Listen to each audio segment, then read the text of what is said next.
1913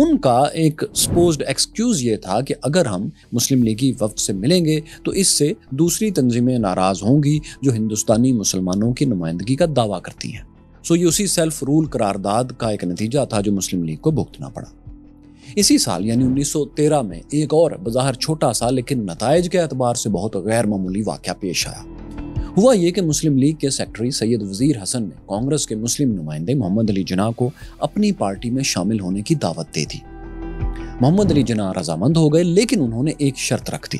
انہوں نے کہا کہ میں مسلم لیگ یا مسلمانوں سے وفاداری کے لیے لارجر نیشنل کاز سے غداری نہیں کروں گا، یعنی ہندوستانی نیشنلزم کے ساتھ ان کی وفاداری پہلے ہوگی، کسی تنظیم یا مذہب کے ساتھ بعد میں۔ ان کی اس شرط پر مسلم لیگ میں کسی کو بھی اعتراض نہیں تھا۔ چنانچہ محمد علی جناح بیک وقت کانگریس اور مسلم لیگ دونوں کے ممبر بن گئے۔ اپنی اس حیثیت میں انہوں نے انگریزوں کے خلاف دونوں پارٹیز میں اتحاد کی کوششیں بھی شروع کر دیں، اسی لیے انہیں شروع میں ہندو مسلم اتحاد کا امبیسڈر، سفیر کہا جاتا تھا۔ وہ سمجھتے تھے کہ اگر یہ دونوں جماعتیں مل جائیں، مسلم لیگ اور کانگریس مل جائیں، تو سیلف رول، جسے عام ہندوستانی سوراج کہتے تھے، اس کی طرف قدم بڑھانے میں آسانی ہوگی۔ اس معاملے میں انہیں کانگریس کے ماڈریٹ لیڈر گوپال کرشنا گوکھلے کی بھی بھرپور حمایت حاصل تھی۔ ایک مرتبہ گوکھلے نے جناح کی تعریف کرتے ہوئے کہا کہ وہ تمام فرقہ وارانہ تعصبات سے آزاد انسان ہے، اسی وجہ سے وہ ہندو مسلم یونٹی کے بہترین سفیر ثابت ہوں گے، یہ انہوں نے کہا گوکھلے نے۔ تاہم اس سے پہلے کہ قائد اعظم ہندو مسلم یونٹی کے لیے کوئی قدم اٹھاتے، دنیا آپس میں لڑ پڑی۔ The great war, first world war شروع ہو گئی۔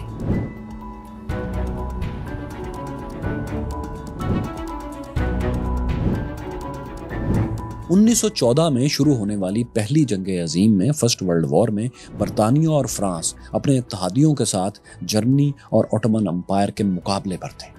اس خوفناک جنگ کی ڈیٹیلز دوستو آپ ہماری اس ڈاکومنٹری میں، اس سیریز میں بعد میں دیکھ لیجئے گا، لیکن یہاں یہ جان لیں کہ اس جنگ کے ہندوستان پر دو فوری اثرات ہوئے۔ پہلا اثر تو یہ ہوا کہ ہندوستان میں سیاسی اصلاحات کا، پولیٹیکل ریفارمز کا جو کام شروع ہوا تھا وہ ڈیلے ہو گیا، تاخیر کا شکار ہو گیا۔ ظاہر ہے پوری حکومت جنگ میں مصروف ہو گئی۔ پھر ایک اور کام یہ ہوا کہ برطانوی حکومت کو خدشہ لاحق ہو گیا کہ کہیں جنگ کے دوران ہندوستانی عوام انگریزوں کے خلاف 1857 جیسی کوئی بغاوت ہی نہ کرتے۔ ایسی ممکنہ بغاوت سے بچنے کے لیے 1915 میں ڈیفنس آف انڈیا ایکٹ منظور کیا گیا۔ اس ایکٹ کے تحت برٹش اتھارٹیز کسی بھی شہری کو مقدمہ چلائے بغیر گرفتار کر سکتی تھیں اور لامحدود مدت تک کے لیے حراست میں رکھ سکتی تھی۔ یعنی ہندوستان میں عملی طور پر مارشل لا لگ گیا تھا، ایمرجنسی نافذ ہو چکی تھی۔ بہرحال مسلم لیگ اور کانگریس دونوں نے ہی جنگی حالات میں اس ایمرجنسی کو غیر اعلانیہ طور پر قبول کر لیا، کیونکہ دونوں کی طرف سے بھرتیاں بھی ہو رہی تھیں برٹش فوج کے لیے۔ دونوں کو امید تھی کہ جنگ کے بعد یہ مارشل لا والی کیفیت یقیناً ختم ہو جائے گی اور اس کے بعد حکومت کے سامنے وہ اپنے سیاسی مطالبات رکھ سکیں گے۔ قائد اعظم کی خواہش تھی کہ جنگ کے بعد کانگریس اور مسلم لیگ دونوں مل کر اپنے مطالبات کا ایک متفقہ ڈرافٹ، ایک جوائنٹ ڈرافٹ انگریز سرکار کو پیش کریں تاکہ حکومت پر زیادہ دباؤ ڈالا جا سکے۔ ایسی کوششوں سے دونوں پارٹیز کے درمیان فاصلے بھی کم ہونے لگے۔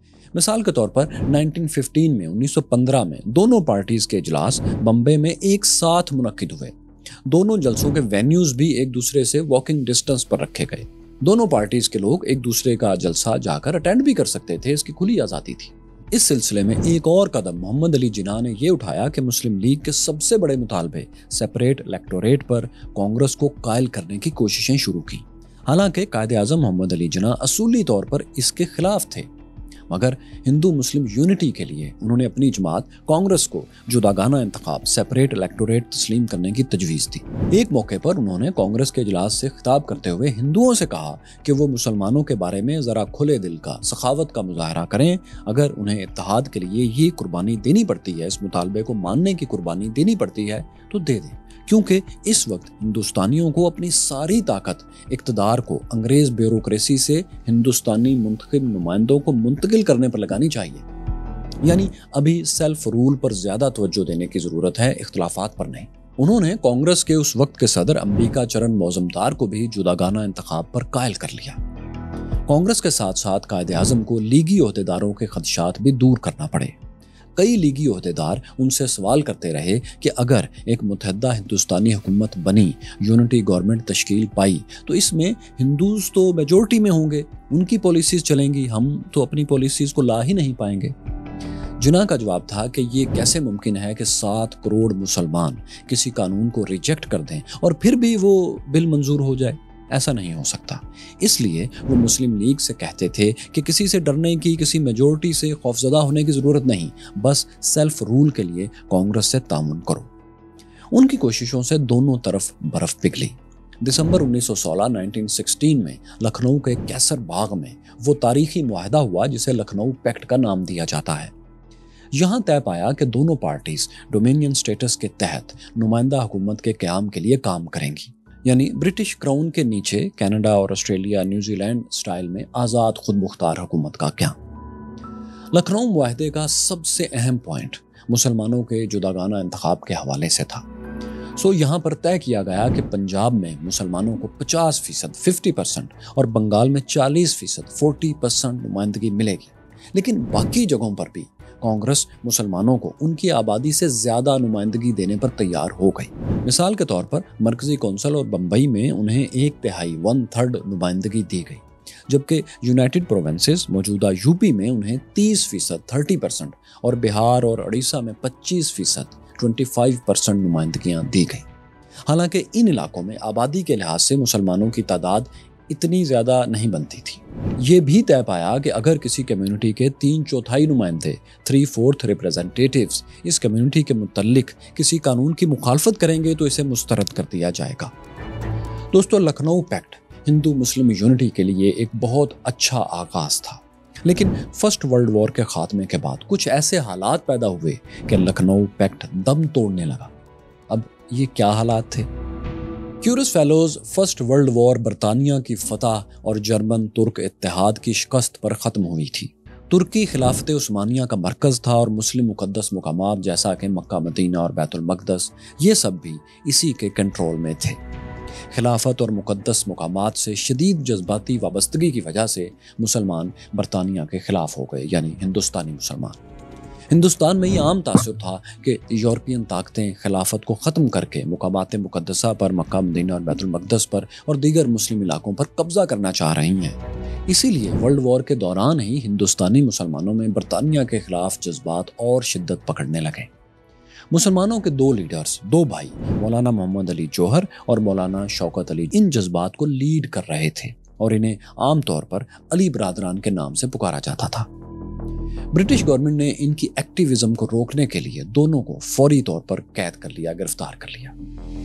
ورلڈ وار کے دوران یہ قید میں رہے، لیکن مسلم آبادی کا برطانیہ کے خلاف غم و غصہ کم نہیں ہوا۔ 1918 میں ورلڈ وار تو ختم ہو گئی، لیکن انہیں پھر بھی فوری طور پر رہا نہیں کیا گیا، کیونکہ انگریز سرکار کے خلاف ابھی تک جذبات اسی طرح تھے۔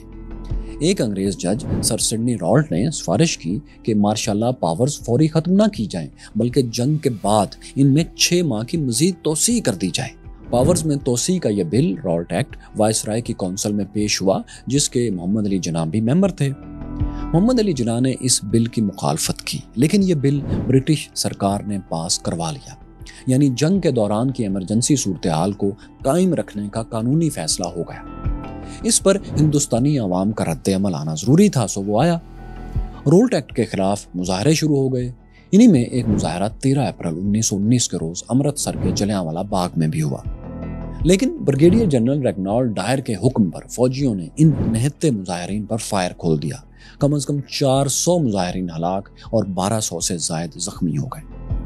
سانحہ جلیانوالہ باغ کے کچھ ہی عرصے بعد حکومت نے ایک اور بلنڈر کر دیا، وہ یہ کہ اسی سال یعنی 1919 کے آخر میں ایک نیا گورنمنٹ آف انڈیا ایکٹ پاس کر دیا گیا۔ اس میں بظاہر ہندوستانیوں کے لیے حکومت میں نمائندگی بڑھا دی گئی تھی، وائسرائے کونسل کے نیچے ایک نیشنل اسمبلی بھی قائم کر دی گئی تھی، لیکن نہ تو کینیڈا، نیوزی لینڈ، آسٹریلیا کے سٹائل میں ہندوستان کو ڈومینین سٹیٹس دیا گیا تھا، اور نہ ہی اہم اختیارات منتخب نمائندوں کو منتقل کیے گئے تھے، یعنی اکانومی جیسے اہم معاملات سمیت تمام اہم ترین فیصلے اب بھی وائسرائے کے اختیار میں تھے۔ اسی لیے ہندوستان کی سیاسی جماعتوں نے اس نئے قانون کو بھی مسترد کر دیا۔